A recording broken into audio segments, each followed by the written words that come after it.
아멘. 자, 성막에 대한 말씀을 계속 드리고 있습니다. 성막, 이제 법궤에 대한 말씀인데, 다음 주까지 하면 이제 성막 끝납니다. 자, 법궤, 지난주에 말씀을 드렸던 것은 아론의 쌍난 지팡이에 대한 말씀을 드렸습니다. 쌍난 지팡이.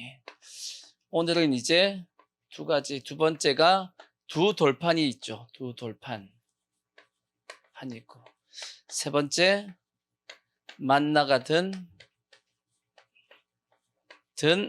항아리. 만나가 들어가 있는 항아리 그 뜻입니다. 만나가 든 항아리. 아론의 쌍난 지팡이는 저번 주에 거. 자, 두 돌판에 대한 말씀을 드리겠습니다. 이 세 가지가 어디 안에 있냐? 법궤 속에 있다라는 거예요. 실제는 두 돌판만 법궤 속에 있고 아론의 쌍난 지팡이와 만나가 든 항아리는 법궤 앞에 두라 하고 성경에 그렇게 말씀을 하고 있습니다. 이렇게 하나님께서 이런 것들을 법궤와 붙어 있게 만든 것은 그만큼 이것이 뭐라는 뜻이에요? 중요하다는 뜻이겠죠. 그러니까 잊어버리지 말라 그런 뜻입니다.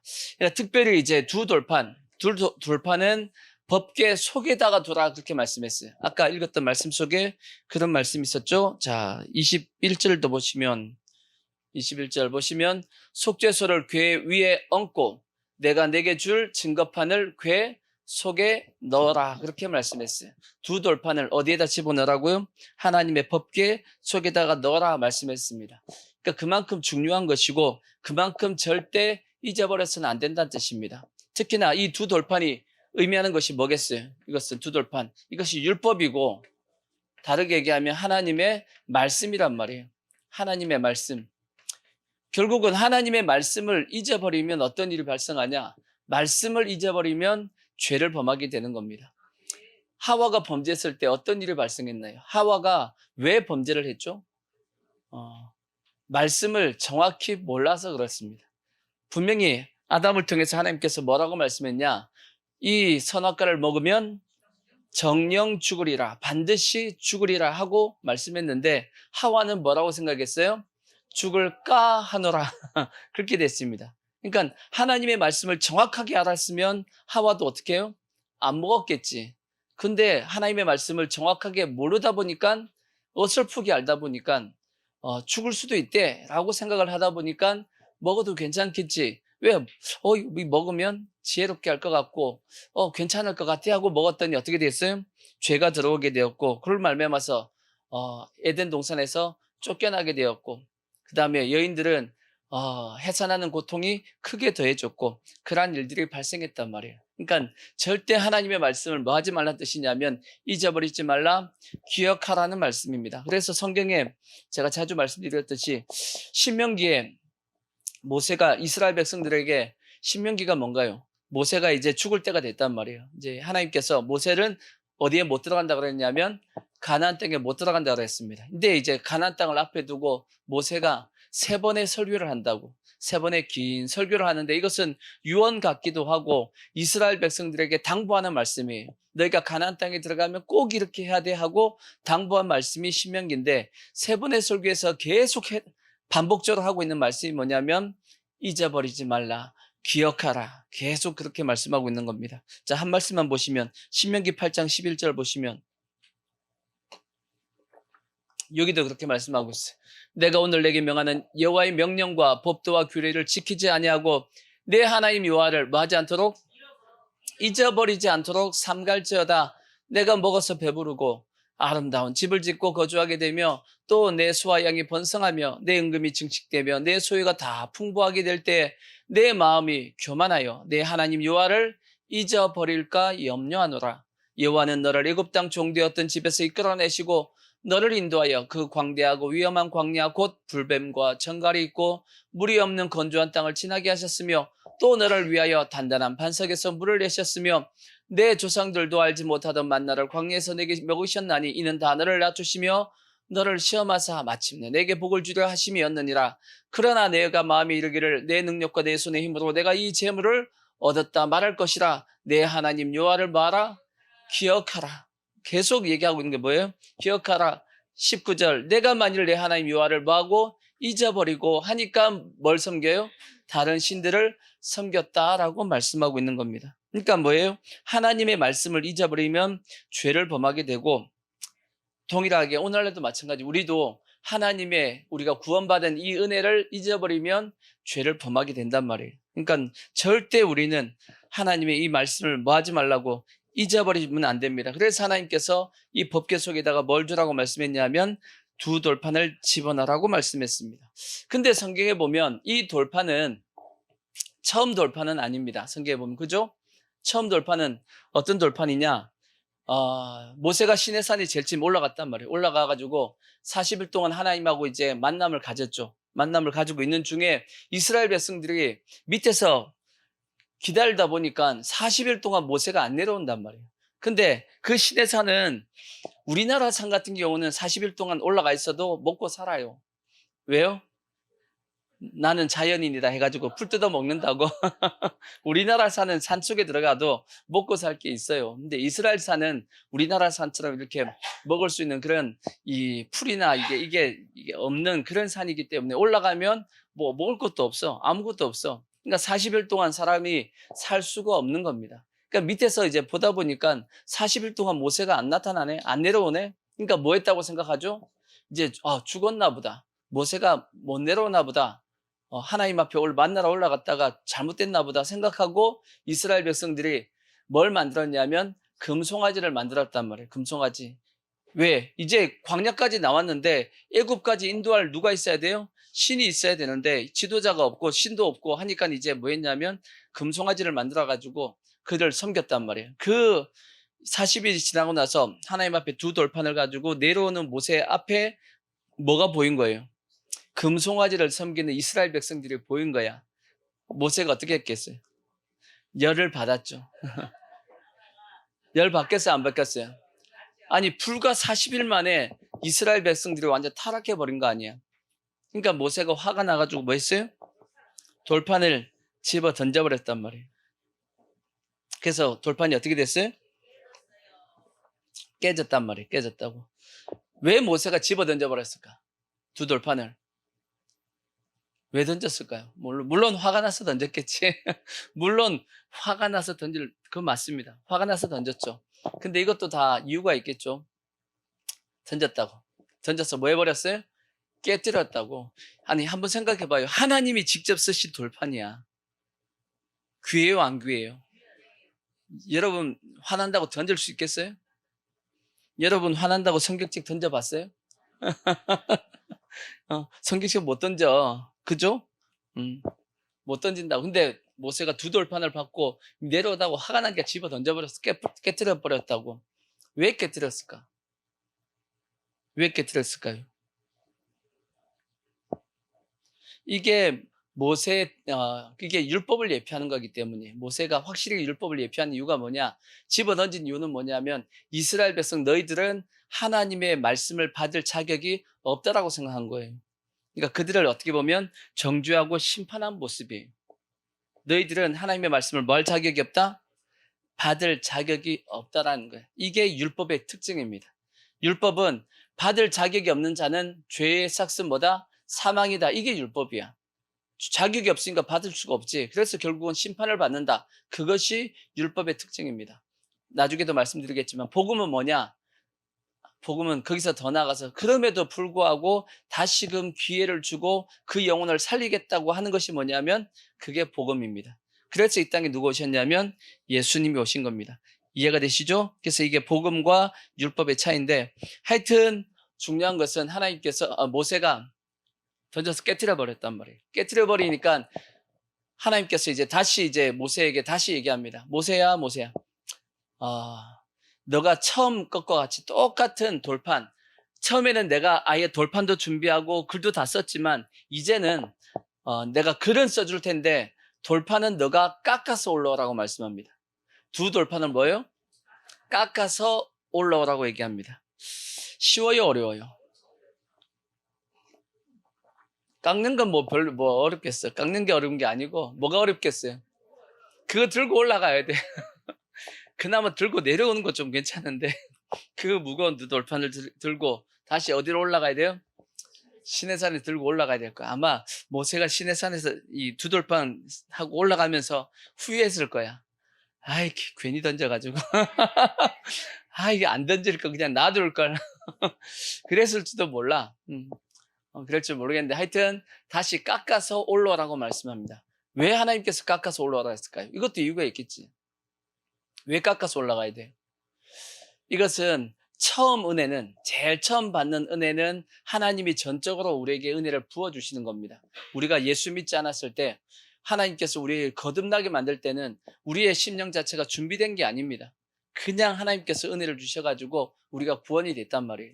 근데 그 다음부터는 우리가 뭐 해야 되냐? 하나님 앞에 말씀을 받기 위해서는 뭐 해야 되냐면 준비해야 됩니다. 마음을 뭐 해야 되냐면 마음을 준비해야 됩니다. 그 뜻이 뭐냐면 두 돌판을 뭐하고 올라와라? 깎아서 올라오라, 그 뜻입니다. 이해가 되시죠? 그래서 어떤 모습이 돼야 되냐? 사도행전 17장 11절을 보시면 이런 모습이 돼야 되는 겁니다. 이게 마음을 깎은 사람이에요. 베레아에 있는 사람들은 데살로니가 있는 사람들보다 더 너그러워서 간절한 마음으로 말씀을 받고 이것이 그러한가 하여 날마다 성경을 상고함으로 그 중에 믿는 사람이 많고 또 헬라의 기부인과 남자가 적지 아니했다라고 되어 있습니다. 하나님의 말씀을 받으려고 뭐 했다라는 얘기예요? 준비했다, 그 뜻입니다. 그래서 우리도 하나님 앞에 나올 때 어떤 마음을 가지고 나와야 되냐? 준비된 마음을 가지고 나와야 되는 겁니다. 성경에 요한계시록에 보면 예수님께서 문 밖에서 뭐 한다고요? 문을 두드리신다라고 말씀했어요. 우리는 어떻게 해야 돼요? 마음의 문을 뭐 해줘야 돼요? 열어야 되는 겁니다. 마음의 문을 열어서 주님이 들어올 수 있게끔, 다르게 얘기하면 예배 나올 때는 우리의 마음을 열어서 하나님의 말씀이 우리의 심령 가운데 뭐 할 수 있게끔, 들어올 수 있게끔 우리가 해야 된단 말이에요. 그러니까 마음의 문을 뭐 해야 돼요? 열어야 된단 말이에요. 그래서 사도 바울도 얘기했습니다. 고린도후서 6장 13절을 보시면 마음의 문을 열어야 된다라고 말씀합니다. 내가 자녀에게 말하듯 하노니 보답하는 것으로 너희도 마음을 뭐하라? 넓히라 하고 말씀했던 겁니다. 근데 성경에 예수님 당시도 마찬가지로 서기관과 바리새인들은 마음의 문을 예수님께 열었어요, 안 열었어요? 안 열고 어떻게 했다라고 말씀하냐면 완고했다, 완악했다 그랬어요. 그러니까 마음을 안 여니까 그들 심령 가운데 뭐가 안 써져요? 하나님의 말씀이 써지지 않은 겁니다. 그러니까 오늘날도 마찬가지예요. 우리가 주님 앞에 나올 때 완고한 마음, 완악한 마음을 가져서는 안 되고 마음의 문을 다 뭐하고 활짝 열고 무슨 말씀을 하시든지 하나님 말씀 가운데 아멘하고 아멘, 아멘하여 하나님 앞에 우리가 영광을 돌리는 그러한 모습이 되어야 된단 말이에요. 아멘. 그것이 우리가 마음을 넓히는 것이고, 더 나아가서 여러분 마음판에 이미 어떤 글씨가 써 있다고. 여러분의 생각과 여러분의 뜻과 여러분의 자아와 이런 것들이 내 마음판에 써 있어요, 안 써 있어요? 써 있죠? 그거 다 어떻게 해야 돼요? 다 지워야 될 거 아니야, 그죠? 지웠어요? 지우고 나와야 돼. 아시겠죠? 하나님 앞에 나올 때는 우리 마음판에 써 있는 것을 다 지우고 나와야 된다고. 내 생각과 내 뜻과 내 자아와 내 고집과 이런 것을. 사도 바울은 그래서 모든 생각을 사로잡아서 복종케 한다라고 말씀했고, 모든 지식도 다 사로잡아서 깨트린다라고 말씀했습니다. 자, 고린도후서 10장 4절에 그런 말씀이 되어 있죠. 고린도후서 10장 4절, 우리의 싸우는 무기는 육신에 속한 것이 아니요 오직 견고한 진도 무너뜨리는 하나님의 능력이라. 모든 이론을 다 뭐하고요? 다 무너뜨리며 파하고, 우리가 가지고 있는 모든 이론, 세상에서 배웠던 모든 이론, 하나님을 아는 것을 대적하여 높아진 것을 다 무너뜨리고, 그러니까 세상의 이론 중에서 하나님을 대적한 이론이 엄청나게 많단 말이에요. 그죠? 그런 모든 이론을 다 뭐 해야 돼요? 다 무너뜨리고 깨뜨려 버려야 된다고. 그걸 가지고서는 여기에 뭐가 안 쓰지냐면 하나님의 말씀이 새겨지지 않는 겁니다. 하나님이 우리의 마음판에다가 쓸 수가 없는 거야. 아멘. 그러니까 우리가 가지고 있는 모든 이론과 모든 생각을 다 일단 지우고 주님 앞에 나와야 됩니다. 그래서 주님이 무슨 말씀을 하신다 할지라도 내 심령 가운데 그 말씀을 내가 뭐 하겠다? 쓰겠다, 새기겠다 하는 마음을 가지고 주님 앞에 나와야 된다고. 그렇게 했을 때 주님 앞에 드리는 예배가 뭐냐면 그게 영적 예배다라고 성경이 말씀하고 있어요. 그래서 로마서 그것이 12장 1절에 그렇게 돼 있잖아. 로마서 12장 1절을 보시면 이렇게 돼 있다고. 그러므로 형제들아 내가 하나님의 모든 자비하심으로 너희를 권하노니 너희의 몸을 하나님이 기뻐하시는 거룩한 산 제물로 드리라. 이는 너희가 드릴 영적 예배니라. 영적 예배가 뭐냐 하고 봤더니 너희는 뭐 하지 말고 이 세대를 본받지 말고 이 세대의 어떤 이론과 사상과 문화와 그것에 뭐 하지 말고 본받지 말고 오직 마음을 어떻게 해야 돼요? 그러니까 내 속에 있는 모든 그런 걸 다 지우고 새롭게 해야 된다고 하고 변화를 받아. 그 다음에 이제 하나님의 선하시고 기뻐하시고 온전하신 뜻 하나님의 말씀을 내 심령 가운데 새길 수 있는 겁니다. 그래야지만 우리가 드려지는 이 예배가 주님 앞에 뭐가 된다고요? 영적 예배가 된다라고 말씀하고 있는 거야.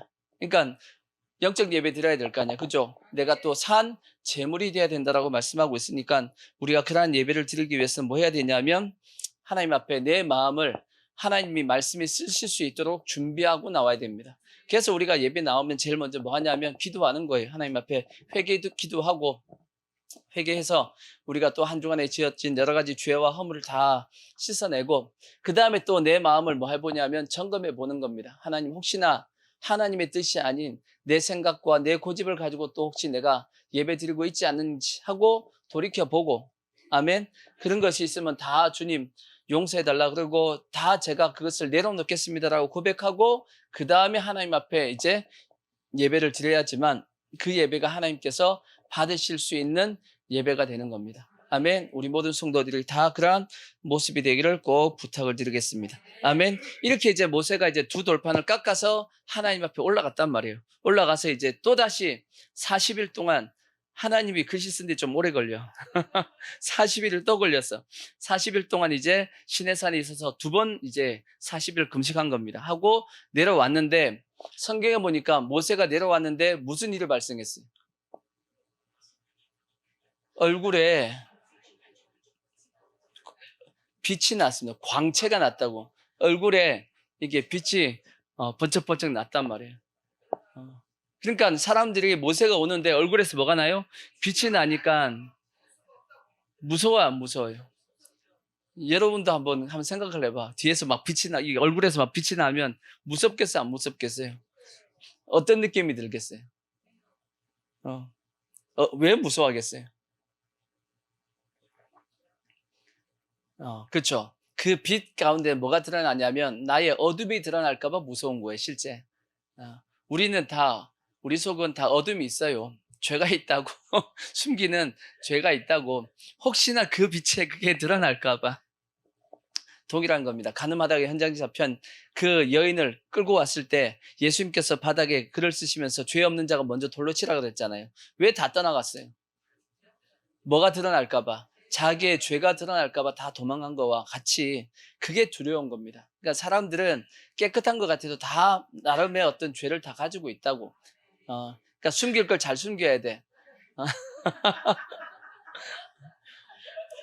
여러분 회개한다고 해서 교회 내에서 자기 죄를 그냥 다 고백한다고 해서 다 고백하면 안 돼요. 숨길 죄는 숨기면서 회개하시고 마음으로 회개하시고 아시겠죠? 혼자 있을 때 회개하시고 바람 핀 걸 회개하면 되겠어 안 돼서 큰 소리로 이게 안 된다고 그러면 그러니까 회개 숨어서 해야 돼. 숨어서 아시겠죠? 그러니까 그것도 지혜롭게 해야지. 그러듯이 하여튼 우리의 어둠이 드러날까봐 빛이 있는 사람을 보면 다 피하는 겁니다. 그런 것처럼 그러니까 모세가 이제 얼굴에 빛이 막 나니까 사람들이 피했다라고 말씀하는데 근데 이것을 성경은 뭐라고 말씀하냐? 이것을 이제 정확하게 해석한 사람이 누구냐면 이제 사도 바울인데 그러면 이 모세가 빛이 났던 이유가 뭐겠어요? 하나님의 말씀을 받았기 때문입니다. 하나님과 얘기하셨으면 성경에 보면 하나님과 얘기하고 말씀을 나눴으니까 뭐가 난다 그랬냐면 빛이 난다라고 말씀했어요. 그래서 성경은 하나님의 말씀을 받은 자를 뭐라고 말씀한다? 신이라 했다라고 되어 있어요. 자, 요한복음 10장 34절에 보시면 예수께서 이르시되 너희 율법에 기록된 바 내가 너희를 뭐라 하였노니 신이라 하였노라 하지 아니하였느냐. 성경은 피하지 못하나니 하나님의 말씀을 받은 사람들을 신이라 하셨거든. 하나님의 말씀을 받은 자를 예수님은 뭐라고 얘기했다고요? 왜 신이라고 얘기했어요? 진짜 신이 됐나요? 그 말씀이 신적인 능력이 있다 그 뜻이지. 그죠? 그 사람이 신이 돼가지고 우상 숭배하는 게 아니고 우상이 됐다는 뜻이 아니고 하나님의 말씀이 그 심령 가운데 들어가게 되면 뭐가 나타나냐면 신적인 능력이 나타난다 그 뜻입니다. 왜? 그 말씀이 곧 하나님이시고 그 말씀에 하나님의 능력이 들어가 있기 때문이에요. 그래서 하나님의 말씀을 받으면 신적인 능력이 나타난다라고 예수님께서 말씀하셨는데, 그래서 성경에 사도 바울이 이 모세의 얼굴에 빛나는 이 광채, 이 빛을 해석을 뭐라고 말씀했냐? 그 해석이 이제 고린도후서 3장 3절을 보면 이런 해석이 있습니다. 자, 이렇게 돼 있어요. 너희는 우리로 말미암아 나타난 그리스도의 편지니 이는 먹으로 쓴 것이 아니요 오직 살아계신 하나님의 영으로 쓴 것이며 또 어디에 쓴 것이 아니고 돌판에 쓴 것이 아니요. 돌판에 누가 썼어요? 하나님이 돌판에다 썼는데 그것이 아니고 오직 어디에 썼다? 육의 마음판에 쓴 것이다.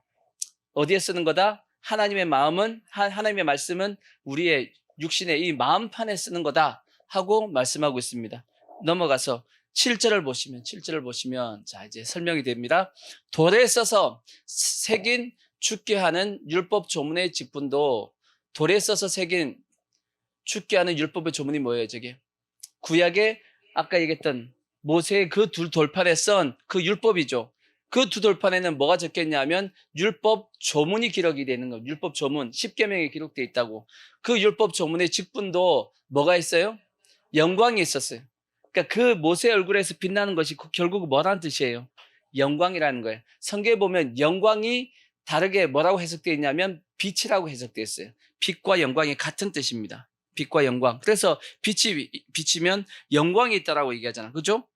그래서 조문의 직분도 뭐가 있어가지고 영광이 있어가지고 이스라엘 자손들은 모세의 얼굴에 없어질 뭐 때문에? 영광 때문에 그 얼굴을 주목하지 못하였거든. 자, 7절에 뭐라고 말씀하냐? 돌에 쓴 조문도 뭐가 있다? 영광이 있다 라고 이제 얘기했습니다. 영광이 있어서 이스라엘 백성들이 뭘 하지 못했어요? 쳐다보지도 못했어. 그래서 모세가 어떻게 했어요? 얼굴에다가 순을 썼다고. 이해가 되시죠? 근데 그 다음에 하물며 8절 영의 직분은 더욱 영광이 있지 아니하겠느냐. 돌에 쓴 조문, 이것도 영광이 있어요. 이거는 나중에 나오지만 정죄의 직분입니다. 무슨 직분? 정죄의 직분. 뭐가?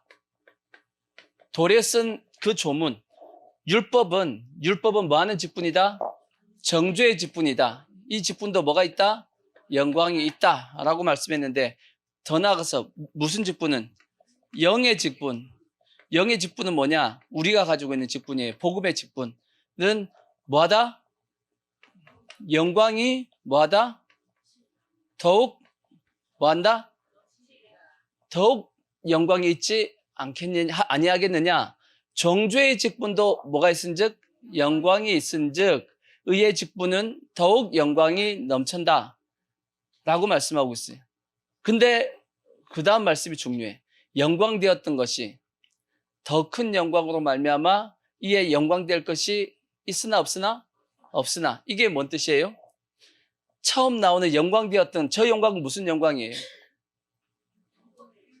그렇죠? 처음에 나오는 저 영광되었던 것, 이 정죄의 직분의 영광, 이 영광이 더 큰 영광, 영의 직분의 영광으로 말미암아서 이에 뭐가 안 된다?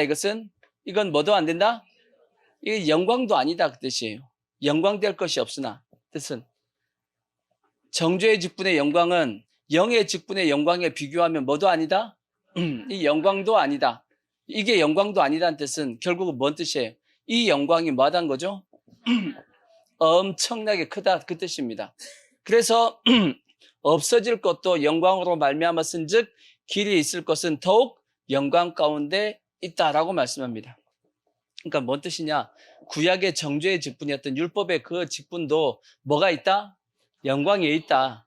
그리고 영의 직분도 뭐가 있다? 영광이 있는데 둘을 비교해 봤더니 이 정죄의 직분은 영의 직분과 비교해 봤더니 이 영광은 뭐도 아니더라?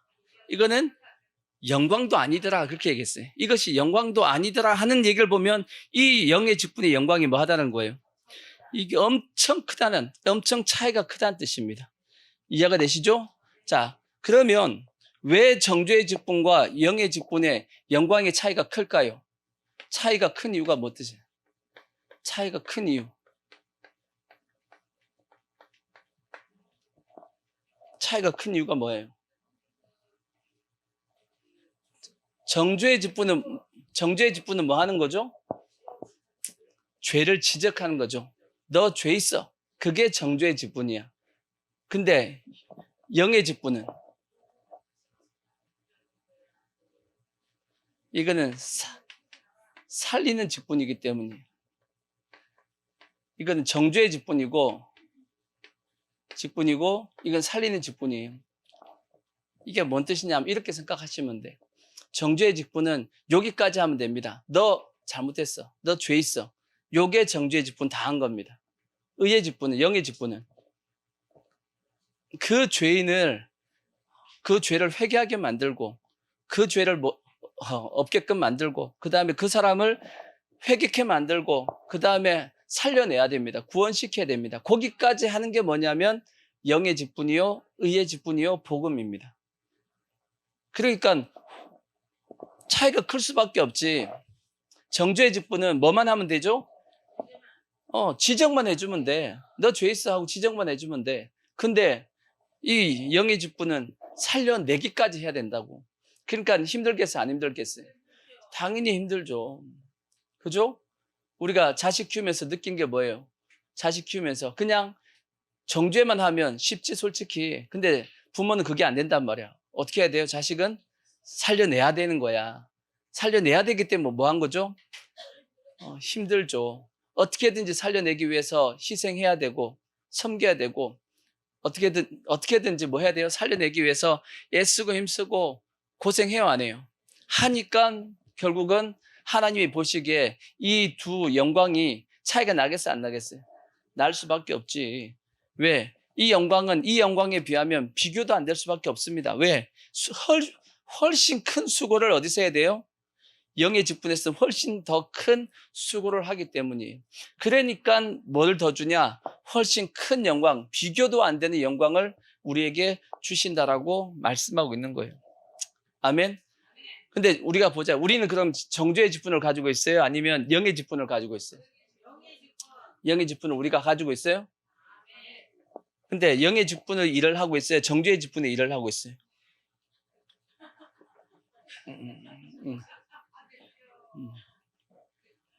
우리도 많은 부분에서 어디까지만 일하냐면 정죄의 직분에서 멈춥니다.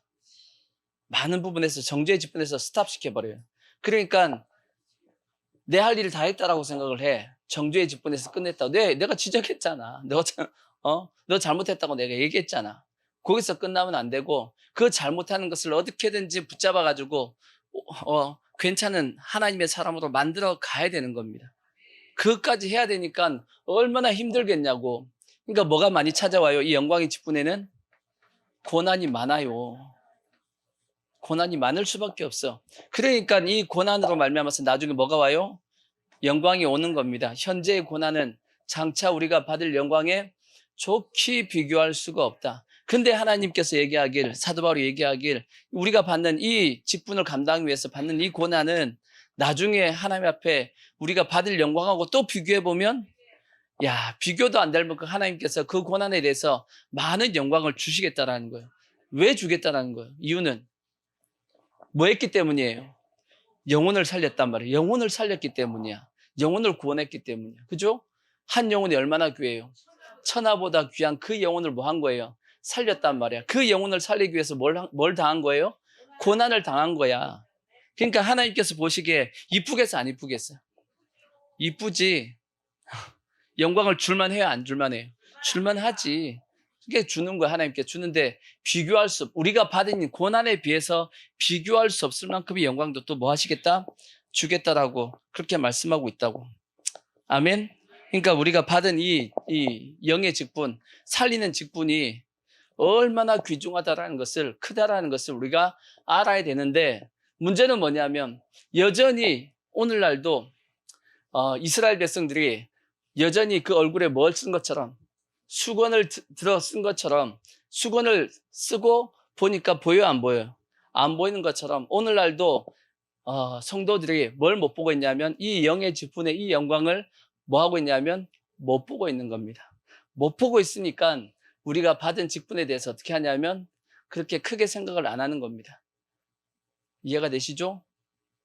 우리가 받은 이 직분이 얼마나 큰 주님께서 기회를 주신 건지 몰라. 나중에 뭘 주려고? 영광을 주려고. 내가 너희들에게 엄청난 영광을 주려고 뭘 주셨는데, 살리는 직분을 주셨는데 우리는 뭐 그냥 바쁘면 넘겨버리고 그냥 대충 그렇게 한다고. 아시겠죠? 다 뭘 해야 되냐면 수건을 다 벗겨야 돼. 다 벗기고 이 영의 직분의 영광이 얼마나 큰지를 봐야 됩니다. 이걸 보면 이제 그게 이제 미쳐서 진짜 뭘 하냐면 어떻게든지 영혼을 말라고 살리려고 구원시키려고 애를 쓰게 돼 있단 말이에요. 그러니까 우리 모든 성도들이 다 어떻게 바뀌어야 되냐? 이렇게 다 바뀌어야 된단 말이에요. 아멘. 그래서 우리가 받은 이 영의 직분 다 가지고 있습니다. 예수 믿는 모든 사람은 다 왕 같은 제사장입니다. 제사장이 하는 일이 뭐예요? 제사장이 하는 일 자체가 지금 얘기했듯이 살리는 직분이 제사장의 직분입니다. 우리는 다 그 직분을 가지고 그래서 성경에 예수 그리스도의 복음을 전할 우리는 의무를 가지고 있는 거야. 그래서 영혼을 살리는 것이 우리의 다 모든 사람, 예수 믿는 모든 사람이 받은 다 직분입니다. 그래서 우리가 그 직분을 잘 감당해서 이미 우리 주님께서 우리에게 다 뭐 주셨냐면 기회를 다 주셨어요. 주셨으니까 그걸 잊어버리지 말고 놓치지 말고 나중에 주님 앞에 가서 다 이 영광을 받을 수 있게끔 아시겠죠? 가끔씩 이런 상상을 해본단 말이에요. 어떤 상상을 해보냐면 천국도 하나님의 보좌를 중심해가지고 이런 얘기 있잖아요. 천국도 하나님의 보좌가 있으면 하나님 보좌가 이렇게 있다 그러면 하나님의 보좌가 이렇게 있으면 보좌 주위에 있는 사람이 있겠죠. 그죠? 뭐 24장로라든지 있겠죠? 그 다음에 또 가까이 있는 사람이 있겠죠. 또 누구겠어요? 보통 순교자라고 이게 순교자. 그러니까 그 다음 또 누구겠어요? 또 누군가가 또 있겠지. 주를 위해서 헌신한 사람들이 있겠죠. 이러듯 하나님의 보좌를 중심해서 점점 멀어지면 저 외곽에 누가 있냐? 부끄러운 구원이 있어. 부끄러운 구원이 있단 말이에요. 만약에 천국에서 주님께서 일렬로 집합시키면 일렬로 주님이 집합을 쫙 시켰어. 그러니까 우리가 줄을 서야 된단 말이에요. 줄을 서야죠. 그죠? 여러분이 어느 정도쯤에 있을 것 같아? 앞을 봤더니 와 끝이 안 보여. 뒤를 이렇게 봤더니 요 옆에 있는 끝이 보여. 이러면 좀 곤란하지, 그죠? 곤란하지 않겠어요? 그래도 어디까진 가자고요? 중간은 가자고. 그냥 중간은 가자고. 우리가 뭐 도전을 해보시든지 순교자까지 도전을 해보시든지 뭐 그거는 여러분이 믿음에 따라 하지만 최소한 우리는 어디까지는 가자. 중간 이상은 가야지. 이런 생각도 해봅니다. 여러분 자녀들이 학교에서 이제 공부하고 오잖아요. 시험 보고 왔습니다. 한 반이 요즘 몇 명인지 모르겠는데 한 30명 하나요? 자, 그밖에 20몇 명밖에 안 돼요? 와, 우리 때 60명, 65명이었는데 한 30명 있다고 생각하자고. 30명이면 반에서 몇 등 정도 하면 만족하세요? 우리 아들이 성적을 받아왔는데 30명 중에 우리 아들이 20등 했다. 만족하겠네 하고 20등이면 만족해요? 한 몇 등까지 해야지 만족이 되죠? 그래서 10등 안에 들어가야지 만족이 되나 보다. 10등 안에 들어와야 돼요? 욕심도 많네. 자, 그러면 여러분이 여러분의 자녀를 향해서 10등 안을 원하신다면 3분의 1이네, 3분의 1을. 이 중간도 아니네, 이제는. 그럼 우리도 어디까지는 가자고요? 3분의 1까지는 가자고 그러면 목표를 이제 중간 하지 말고 3분의 1까지 땡기자고. 이제 더 해야겠네, 이제. 더 해야겠어. 아니, 여러분이 자녀에게 3분의 1을 최소한 원하고 있으면 여러분도 하나님 앞에 3분의 1은 돼야 될 거 아니야. 더 달려가야겠네. 그죠? 지금 여러분의 요 상태면 어느 정도 갈 것 같아요? 중간 갈 것 같아요? 중간 갈 것 같아요? 아니면, 위험한데? 그러면 어떻게 하겠어요? 좀 더 빡세게 달려가야겠네. 그죠? 좀 더 우리가 영혼을 구원하기 위해서, 정죄하는 건 쉽습니다, 실제. 지적하면 되잖아. 근데 세상도 마찬가지죠. 여러 가지 사회적인 문제에 대해서 지적한 사람은 되게 많아. 근데 해결책이 뭐냐는 거지. 해결책을 얘기하는 사람은 별로 없습니다. 해결하기는 쉽지 않기 때문이에요. 마찬가지로 영혼을 구원함에 있어서도 똑같습니다. 뭐 잘못하네, 뭐 잘못하네, 교회가 뭐가 잘못됐네, 뭐가 잘못됐네, 저 영혼은 뭐가 잘못됐네, 얘기하기는 쉬워요. 근데 그것에 대해서, 그 문제에 대해서 해결하기 위해서 노력하는 것은 쉽지 않다고. 그래서 교회는, 정죄하는 사람이 많으면 안 되고, 누가 많아야 되냐면, 해결하려고 희생하는 사람이 많아야 돼. 아시겠죠? 이 땅의 모든 이 죄의 문제를 해결하기 위해서 누구 오신 거예요? 예수님께서 오신 겁니다. 예수님께서 오셨듯이 우리도 그와 같은, 예수님까지는 아니라 할지라도 예수님께서 희생하셨듯이 우리도 문제를 해결하기 위해서는 뭐가 필요하냐면 희생이 필요한 겁니다. 그 부모의 희생을 통해서 자녀들이 바르게 자라듯이 우리의 희생을 통해서 영혼들이 바르게 자라갈 수 있는 겁니다. 아멘. 그 영광이 뭐하다? 엄청 크다라는 거예요. 왜? 주님은 한 영혼을 천하보다 귀하게 여기시니까 영혼을 살리는 그 직분을 감당한 사람에 대해서는 하나님이 엄청난 무엇으로? 영광으로 주시겠다라고 성경이 말씀하고 있는 겁니다. 아멘. 그래서 우리 모든 성도들은 다 그러한 의의 직분에 열심을 다할 수 있기를, 그래서 천국에서 3분의 1 이상 다 들 수 있기를 부탁의 말씀을 드리겠습니다. 아멘. 자, 이제 그 다음 말씀이 이제 뭐냐? 만나가 든 항아리입니다. 이제 만나에 대한 말씀을 드리자고요. 만나는 성경에 어디에 두라고 말씀했냐? 자, 출애굽기 16장 31절 보시면 이스라엘 족속이 그 이름을 만나라 하였으며 같이 희고 맛은 뭐 같았다? 꿀 섞은 과자. 꿀 섞은 과자니까 뭐예요? 꿀 섞은 과자가 뭐였죠? 꿀꽈배기. 꿀꽈배기가 꿀 섞은 과자. 그런 맛이었나 봐. 꿀 섞은 과자. 그래서 모세가 이르되 여호와께서 이같이 명령하시기를 이것을 오멜에 채워 너희의 대대 후손을 위하여 간수하라. 이는 내가 너희를 애굽 땅에서 인도하여 낼 때 광야에서 너에게 먹인 양식을 그들에게 보이기 위함이니라 하셨다 하고, 또 모세가 아론에게 이르되 항아리를 가져다가 그 속에 만나 한 오멜을 담아 여호와 앞에 두어 너희 대대로 간수하라. 그렇게 했어요. 아론이 여호와께서 모세에게 명령하신 대로 그것을 어디 앞에다가? 증거판 앞에 두어 간수하게 했다 하고 말씀하고 있습니다. 그러니까 그래서 증거판 앞에 두었다 그래가지고 궤 속에 넣은 것이 아니고 앞에 두었다라고도 얘기합니다. 하여튼 그건 상관은 없어요. 뭐 앞에 넣었든지 앞에 두었든지 그것 갖고 싸울 일은 아니고, 하여튼 그렇게 성경이 말씀하고 있고, 근데 이제 이 만나를 먹게 된 이유는 뭐냐면 이스라엘 백성들이 이제 애굽을 나왔단 말이에요.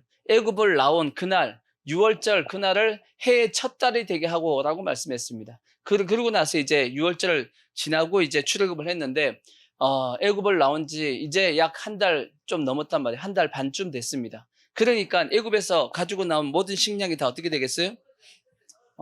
다 떨어졌단 말이에요. 다 떨어지니까 이제 이스라엘 백성들이 먹을 것이 없네. 먹을 것이 없으면 뭐 해야 돼요? 먹을 것이 없으면 뭐 해야 되죠? 참아야 돼요? 어떻게 참아? 먹을 것이 없는데. 굶어 죽으면 안 되잖아. 먹을 것이 없으면 하나님 앞에 기도하고, 하나님 먹을 것이 떨어졌습니다. 하나님 역사하여 달라고 기도하면 좋을 텐데, 이스라엘 백성들은 기도하기보다 뭐 하죠? 그죠? 원망하고 불평합니다. 그래서 모세에게 찾아오고 아론에게 찾아와가지고 원망하고 불평합니다. 너희가 광야에서 우리 굶겨 죽이냐 하면서 막 원망했더니 하나님께서 모세와 아론이 또 이제 뭐 하게 되냐면 기도하는 거죠. 하나님, 이스라엘 백성이 먹을 것이 없답니다. 그러니까 누구 찾아와서 원망하면 안 돼요? 목회자 찾아서 원망하면 안 돼. 기도해, 하나님 앞에. 자기가 기도해야 될 거 꼭 누구 원망을 하고 있어? 안 그래요? 그죠? 저 찾아오지 마시고 기도하세요. 하나님이 직접 기도하시면 직접 역사해 주신다고. 물론 목사님 찾아와도 목사님이 기도합니다, 그러면. 어쩔 수 없이 기도해야지. 근데 이제 기도하다 보면 어떤 일이 발생하냐? 하나님께서 이제 낮에는 만나를 내려주시고 저녁에 뭘 하시냐면 메추라기를 보내주셨다라고 성경이 말씀하고 있는 겁니다. 자, 이제 이 만나에 대해서는 해석이 잘 돼 있어요. 어디에 해석이 돼 있냐? 신명기에도 해석이 해놨고 요한복음에 예수님께서도 해석을 해놨습니다. 자, 신명기 8장 3절을 보시면 만나는 뭐냐 하고 봤더니 너를 낮추시며 너를 줄이게 하시며 또 너도 알지 못하며 내 조상들도 알지 못하던 만나를 내게 먹이신 것은 사람이 떡으로만 사는 것이 아니요 여호와 입에서 나오는 모든 말씀으로 사는 줄을 내가 알게 하려 하심이라. 뭐라고 말씀했어요? 만나는 곧 뭐다?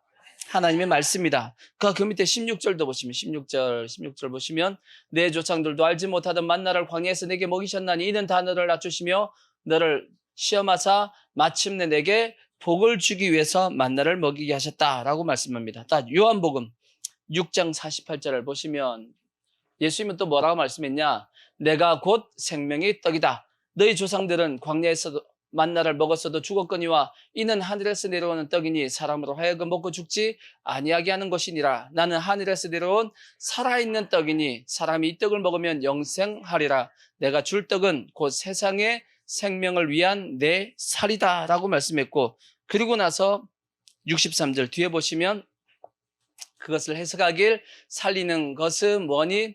영이니 육은 무익하니라. 내가 너에게 이런 말이 영이요 생명이라. 그러니까 이스라엘 백성들이 예수님이 살을 먹으라니까 다 놀랬단 말이에요. 근데 그 뜻이 아니고 뭔 뜻이다? 살리는 것은 뭐다? 영이다. 내가 이런 이 말은 영적으로 얘기한 것이고 이 말씀이 곧 영이요 생명이다 라고 말씀하면서 이 요한복음 6장에 만나는 곧 하나님의 말씀이다. 예수님의 말씀이다 라고 예수님께서 해석을 해 주셨단 말이에요. 그러니까 해석은 만나에 대한 해석은 우리가 이게 어떤 이견이 없습니다. 그래서 만나는 하나님의 말씀인데, 그래서 우리가 광야 가운데 이 세상의 삶 가운데 뭘 먹고 살아야 돼요? 하나님의 말씀을 먹고 살아야 된다라고 이제 성경이 말씀하고 있는 겁니다.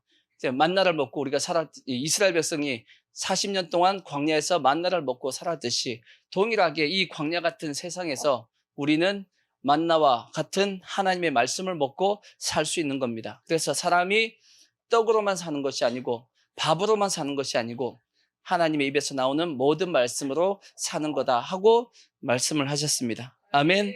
근데 성경에 이 만나에 대한 특징이 몇 가지가 있습니다. 만나는 새벽에 이제 하나님께서 새벽에 주셨어요. 그래서 새벽마다 나가서 뭐 해야 되냐면 이 만나를 따가지고 와야 됩니다. 그렇게 돼 있고 또 한 가지 또 뭐 있냐?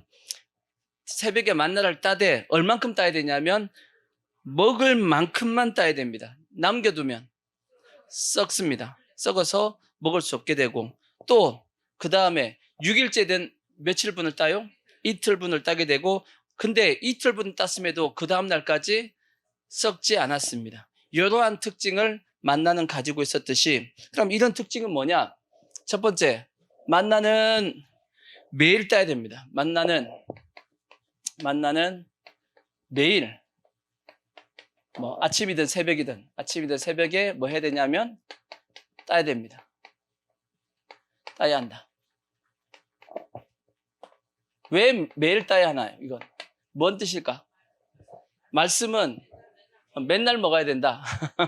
뭐 해석하기 좋죠. 말씀은 매일 먹는 겁니다. 아멘. 말씀은 언제 먹는다고요? 매일. 뭐 새벽마다 먹는 게 그건 아니고 하여튼 새벽도 먹고 점심에도 먹고 아침에 3번 먹잖아. 하루에 3번 밥 먹듯이 습관처럼 우리가 말씀을 읽고 묵상하고 기도하는, 그래서 하나님의 말씀을 가까이 하는 삶을 우리는 살아야 됩니다. 아멘. 그것을 통해서 성경은 복도 주시고 시편 1편의 말씀처럼 복 있는 사람은 악인의 꾀를 쫓지 않고 죄인의 길을 서지 않고 오만한 자의 자리에 앉지 않고 그 다음에 오직 여호와의 율법을 즐거워하여 주야로 그 말씀을 묵상하는 자로다. 저는 시냇가에 심은 나무가 시절을 쫓아 과실을 맺음과 같이 그 행사가 항상 형통하리로다. 그죠? 그 말씀에 보면 복은 누구에게 주어진다고?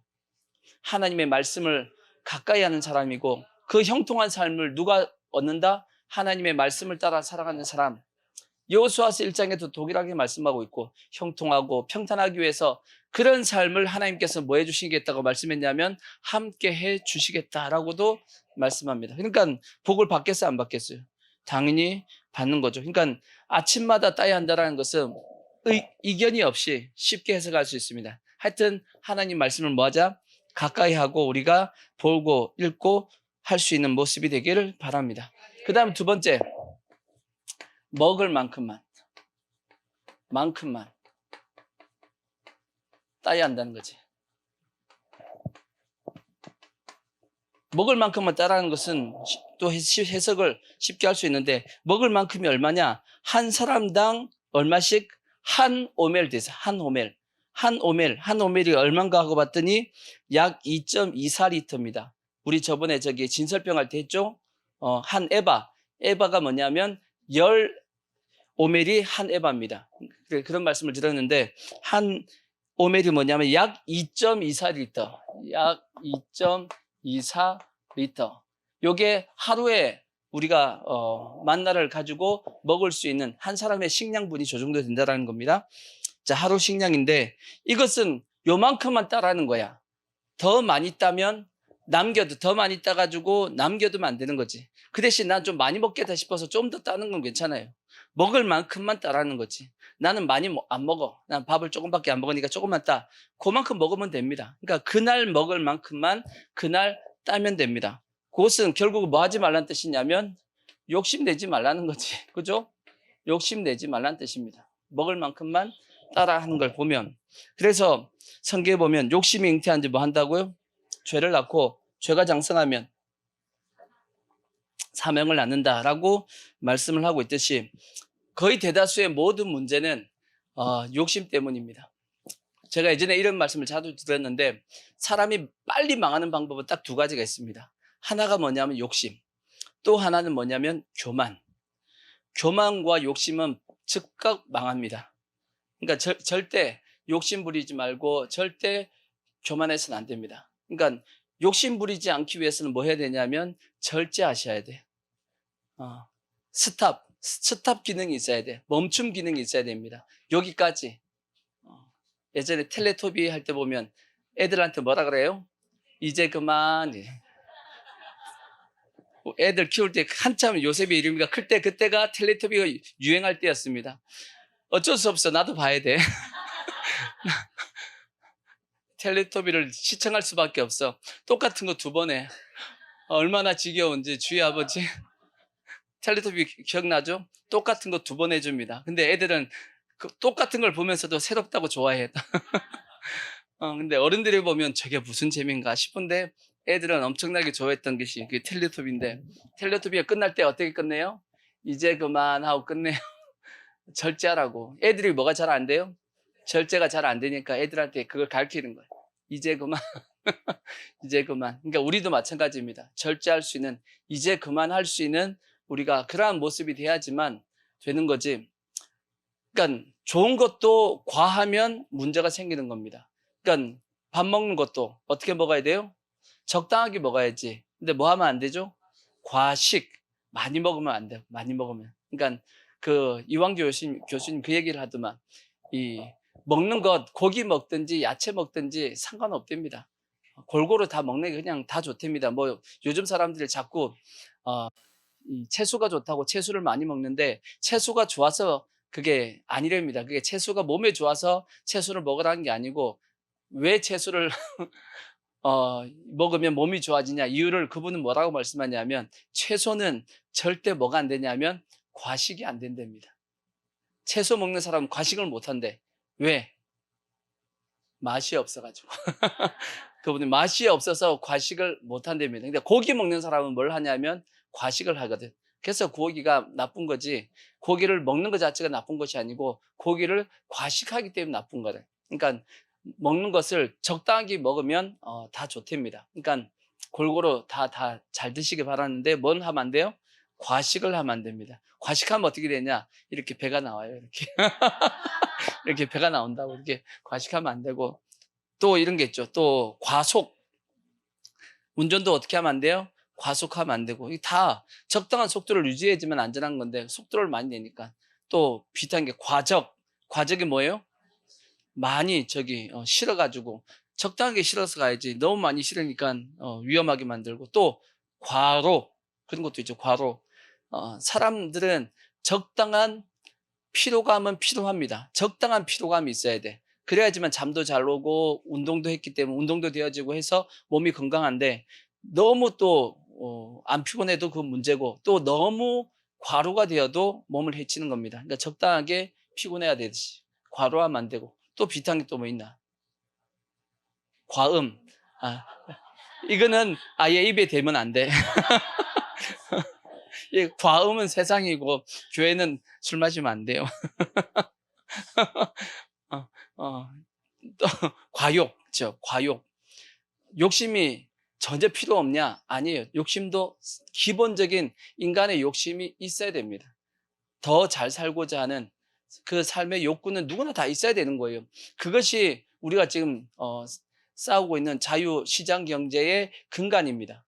공산주의와 자유시장 경제의 차이점은 뭐냐? 공산주의는 인간이 완벽하다라는 데서부터 시작하는 겁니다. 그 이론 자체가. 그러니까 그 이론 자체가 다 거짓말이에요.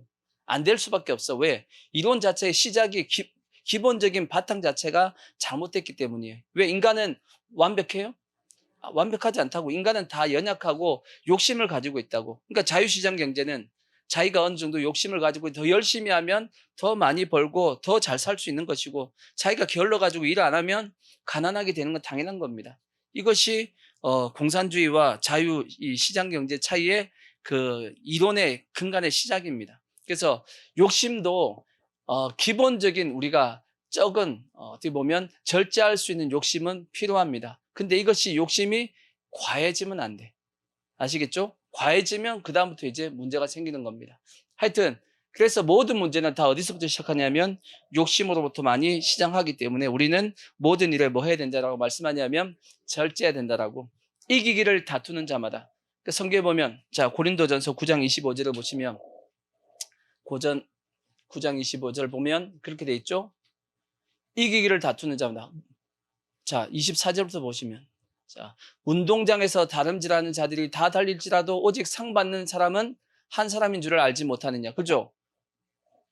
운동장에서 달릴 때 달리기 이제 100m 시합을 했다 하면 상은 누가 받아요? 1, 2, 3등만 받는다고. 그러니까 그 안에 들기 위해서는 우리가 이기기를 다투기 위해서 뭐 해야 된다? 모든 일에 절제하는 거죠. 운동선수들이 그 시합을 앞두고 나서 어떻게 하죠? 절제하고 다 관리한단 말이에요. 그러듯이 우리의 신앙도 그와 같이 뭐 해야 되냐면 절제할 수 있는 그런 모습을 가져야 되는 겁니다. 그래서 이렇게 했다 할지라도 성경에 이런 말씀도 있어. 자, 출애굽기 16장 18절 아까 만나에 대한 말씀을 보시면 이렇게 절제하더라도, 자, 출애굽기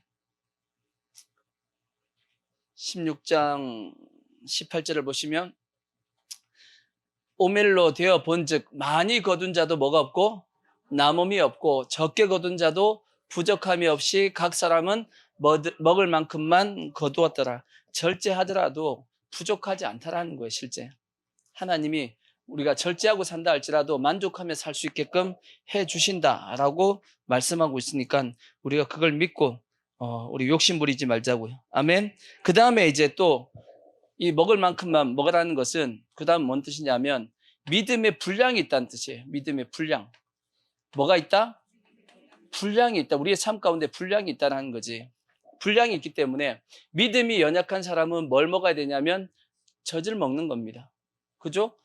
믿음이 연약한 사람이 처음부터 뭘 먹으면 안 되냐면 고기를 이게 딱딱한 음식을 먹으면 탈 나듯이 애기들은 이유식 먹고 젖 먹고 이유식 먹고 그 다음에 조금씩 이제 또 딱딱한 걸 먹듯이 믿음도 마찬가지입니다. 처음부터 막 옳은 말씀이라 해가지고 들어 부어버리면 그 영혼이 시험 들고 떠날 수밖에 없다라는 거지. 시험 드는 거니까. 그러니까 믿음의 분량이 있기 때문에, 그래서 성경에 새로 입교한 자도 말지니 마귀의 정죄, 교만에 빠져서 넘어질 수 있다고 말씀했어요. 그러니까 믿음의 분량이 있다는 것을 인정을 하고 우리는 서로가 뭐 해야 되냐면 서로 이해해 줘야 돼. 이해하고 인정해 줘야 됩니다. 사람마다 믿음의 분량이 같아요, 틀려요? 다 다릅니다. 사람마다 다 다르다고. 그러니까 나와 같지 않다고 해서 정죄하면 안 돼. 아시겠죠? 나하고 다 틀릴 수 있습니다. 특히나 이제 우리 교회 같은 경우도 여러 교회에서 어떻게 보면 다 모였잖아요. 지금 그렇죠? 다 여기서 처음 예수 믿은 사람 몇 명이 없다고 다 이제 흩어져 있다가 이제 모였는데 근데 각각의 교회마다 약간씩 다 틀리단 말이에요. 문화도 틀리고 교회마다 문화가 있습니다. 교회마다 문화가 있고 교회마다의 어떤 모습이 다 틀리다고. 근데 자기 원래 있던 자기가 이미 몸에 익었던 문화가 있다고, 교회 문화가. 그것만 옳다라고 해서는 안 되는 거예요. 아시겠죠? 다른 교회 문화도 있는 거야. 그러니까 서로가 이제 절충을 하고 얘기하고 이제 해서 뭐 해야 되냐면 우리 나름대로의 문화를 만들어 가야 되는 거죠.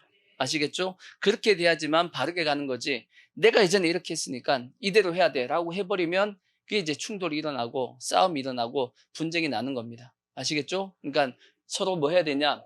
이해해주고 인정해주고. 왜? 다 다르게.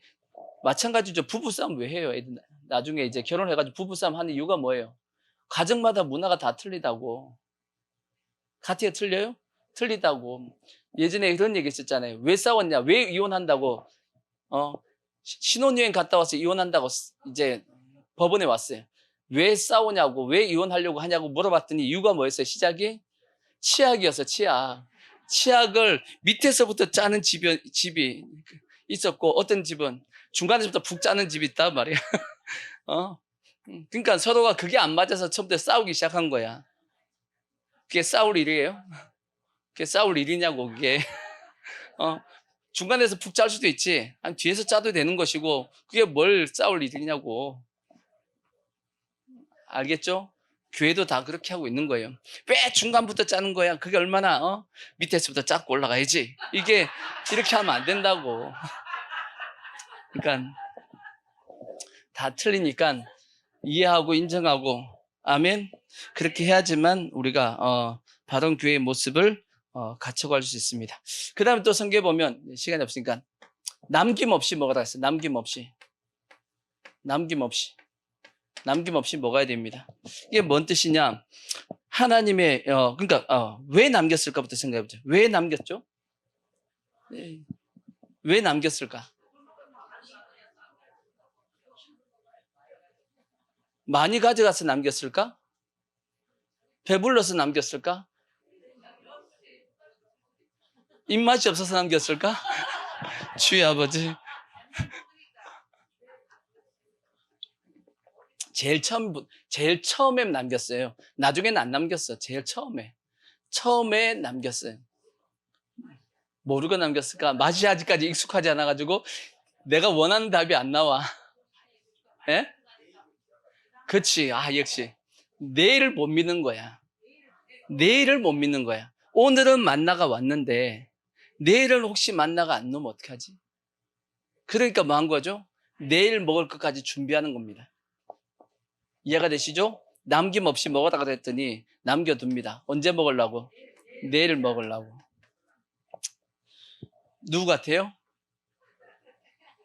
꼭 우리 같잖아. 그죠? 성도들이 보통 하나님을 얘기할 때 여기까지 도우신 하나님이 뭐예요? 에베네셀의 하나님. 그리고 지금도 함께 하신 하나님, 임마누엘의 하나님. 앞으로의 삶 가운데 나의 모든 것을 예배해 주신 하나님, 여호와 일의 하나님. 이렇게 보통 하나님을 이제 과거, 현재, 미래로 이렇게 나눈단 말이에요. 나눴을 때 성도들이 어디까지 믿냐면 과거의 하나님은 믿어요. 에베네셀의 하나님 믿습니다. 현재 하나님, 임마누엘의 하나님도 믿어요. 근데 뭘 안 믿냐면 여호와 일의 하나님은 안 믿어. 꼭 기억하셔야 돼. 지금 은혜 베푸시는, 오늘 은혜 베푸시는 그 하나님은 내일도 동일하게 은혜를 베풀어 주신다. 이걸 우리가 믿어야 된다고. 근데 성도들이 그걸 못 믿으니까 지금 받은 그 은혜를 혹시나 내일 없을까봐 그 내일을 내일까지 가져가려고 남겨두는 겁니다. 오늘 딴 것은 오늘 다 뭐 해야 되냐면 소진하셔야 돼요. 다 먹어야 됩니다. 내일도 하나님은 동일하게 뭐 하실 거예요? 은혜를 베풀어 주실 겁니다. 그러니까 과거와 현재를 믿는다라면 뭐도 믿자? 미래의 하나님도 믿으셔야 돼. 근데 성도들 잘 안 믿습니다. 안 믿어. 자, 그래서 성경은 누가복음 6장 38절에 보면 이렇게 하라고 말씀했어요. 자, 6장 38절 보면 주라 그럽니다. 주라. 왜? 그리하면 너희에게 줄 것이니 곧 후이되어 누르고 흔들어 넘치도록 하여 너희에게 안겨주리라. 너희 헤아리는 그 헤아림으로 너희도 헤아림을 도로 받을 것이다. 뭔 뜻이냐? 은혜를 뭐 해야 되냐면 실제 나눠야 되는 겁니다. 받은 은혜가 있으면 나눠야 돼. 근데 나누지를 못합니다. 왜 나누지를 못해요? 나에게 내일 은혜가 안 올까봐 못 나누는 거예요. 우리에게 주어진 은혜를 뭐 하지 못하냐면 나누지 못한 이유는 내일 안 주면 어떻게 하지? 이렇게 생각하면 목회자도 마찬가지입니다. 목회자도 하나님 앞에 받은 말씀이 있단 말이에요. 그 말씀을 그날 다 뭐 해야 되냐면 다 나눠줘 버려야 돼요. 나누면 내일 가면 또 새로운 말씀을 주신단 말이에요. 근데 내 마음 가운데 이거는 다음에 해야지 하고 하면 썩어버립니다.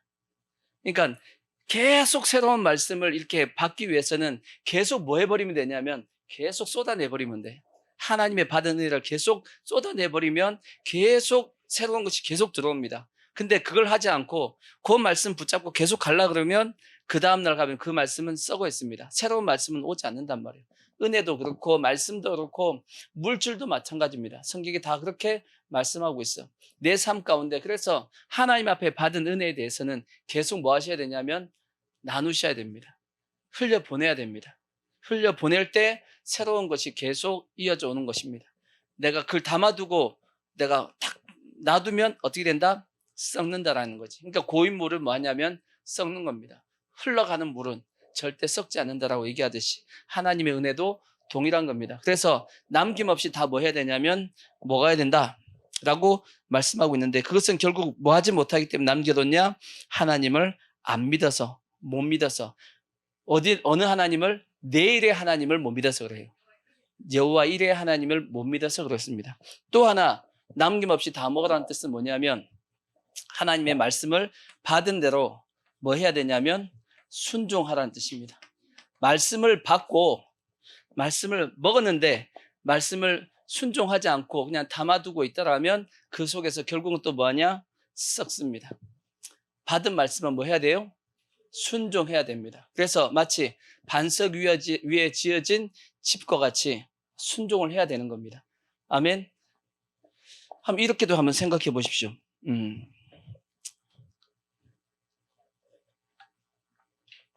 계시록 10장 9절을 보면 이 말씀이 있어요. 이런 말씀이 있어요. 내가 천사에게 나아가 작은 두루마리를 달라 한즉 천사가 이르되 갖다 먹어버리라. 내 배에는 뭐하나? 쓰나 내 입에는 꿀같이 단단한 말씀이 있어요. 입에는 뭐예요? 입에는 뭐하죠? 입에는 쓴 게 아니고 입에는 달아요. 입에는 얼만큼 다냐? 꿀같이 달아. 근데 배에는 어떻게 해요? 써요. 이게 뭔 뜻이겠냐? 왜 하나님의 뭐예요? 두루마리니까 뭐겠어요? 말씀이지. 말씀을 들을 때는 뭐 한 거냐면 아멘 아멘 하고 답니다. 달아. 근데 막상 그 말씀을 내 삶 가운데 순종하려고 그랬더니 인생이 써요. 인생이 쓰다고. 말씀을 순종하는 게 쓰다고. 다른 말로 뭔 뜻이겠어요? 그 말씀으로 인해서 뭐가 온다는 얘기예요? 고난이 오고 환난이 찾아온다. 박해가 찾아온다. 그 뜻입니다. 동일하게 말씀하신 분이 누구예요? 저 말씀을 동일하게 하신 말씀이 예수님이 씨 뿌리는 비유에서 했다고. 하나님의 말씀으로 인해서 뭐가 와요? 하나님의 말씀은 너희가 기쁨으로 받았는데 그게 돌짝밭이잖아. 돌밭에 뿌렸다는 것은 그 말씀을 받을 때 기쁨으로 받으나 그 다음에 뭐예요? 그 말씀으로 인하여 박해가 왔다는 거예요. 핍박이 왔다는 거지. 그래서 결국은 그 열매가 그 씨앗이 죽어버렸다는 말씀입니다. 그러니까 우리도 마찬가지예요. 하나님의 말씀을 받았을 때는 어떻게 해요? 아멘 아멘 하고 지금 받는단 말이야. 근데 막상 이 말씀을 받아갖고 세상 가운데 나가서 말씀대로 살라 그러면 그게 만만치 않단 말이에요. 인생의 쓴맛을 보게 됩니다. 인생의 쓴맛을 본다 할지라도 어떻게 해야 돼요? 그걸 견디고 이겨내야 되는 거예요. 고난도 받아야 되고 박해도 받아야 돼. 그래야지 나중에 뭐가 있어? 아까 상급이 있잖아. 영광이 있잖아. 그거 없으면 영광이 없어요. 영광은 뭐하고 비례하냐면 고난과 비례합니다. 영광은 고난 받은 만큼 영광 받는 거예요. 근데 그것을 주님이 고난을 조금 받았다 할지라도 영광 확 많이 준대. 그럼 좀만 더 하면 엄청나게 많이 주겠다는 뜻이지. 우리가 생각한 것만큼 더 많은 고난에, 내가 난 이 정도 고난 받았으니까 이 정도 영광을 받겠지? 라고 생각했는데 그게 아니고 요 정도 고난을 받았음에도 불구하고 주님은 이만큼 영광을 주겠다는 그 뜻이거든. 그러니까 우리가 생각한 것보다 훨씬 많이 준단 말이에요. 하여튼 중요한 것은 말씀을 통해서 우리가 뭐가 찾아오면 고난은 찾아온다라는 거야. 그럼에도 불구하고 뭘 해야 돼요? 우리가 말씀에 순종하면 그것이 30배, 60배, 100배 결실을 맺게 된다. 그 뜻이 씨 뿌리는 비유잖아요. 그러니까 하나님의 말씀을 통해서 주어졌을 때 그것을 순종해야지만 된다라는 뜻이 뭐냐면 뭐 하지 말라는 뜻이에요? 남김없이 먹어라. 그 뜻입니다. 그래서 마지막 또 한 가지 더 있는 게 뭐냐면 6일째 되는 날은 뭐 하라 그랬죠? 남겨두라 그랬어요. 그러면 그 6일째 되는 것은 그 다음날 7일째 안식일 날 뭐 할 수 있어요? 먹을 수 있지. 뭔 뜻이겠어요, 이건요? 안심하고 하나님 말씀에 온전히 순종하라는 뜻입니다. 그거는 남겨둬도 뭐 한다는 뜻이에요? 안 썩는다는 얘기지. 안심하고 남겨두라는 겁니다. 안심하고 남겨둬도 하나님의 말씀이 약속이 있기 때문에 안식일 날 너희가 쉰다 할지라도 충분히 내가 먹이고 살게 해주겠다라는 약속입니다. 하나님이 지켜주겠다는 말씀이지. 그것이 이 만나에서 말씀하고 있는 이 영적인 해석의 모습입니다. 이제 결론을 내면 결국은 이 법궤에는 아론의 쌍난 지팡이와 두 돌판과 만나 같은 항아리가 있습니다. 중요하다는 뜻이겠죠. 꼭 기억하시고 우리의 어떤 신앙 가운데 이러한 영적 교훈, 이건 아론의 쌍난 지팡이는 뭐에 대한 말씀이었냐면 권위에 대한 말씀이었습니다. 권위에 대한 말씀이었고 두 돌판은 아까 하나님의 영광, 두 돌판, 그 말씀을 받은 자가 받을 영광입니다. 의의 직분의 영광. 그 다음에 만나는 하나님께서 너와 함께 하시고 지켜주겠다라는 겁니다. 그에 대한 이러한 확고한 우리의 믿음을 가지시고 이게 법궤의 믿음입니다. 법궤의 믿음.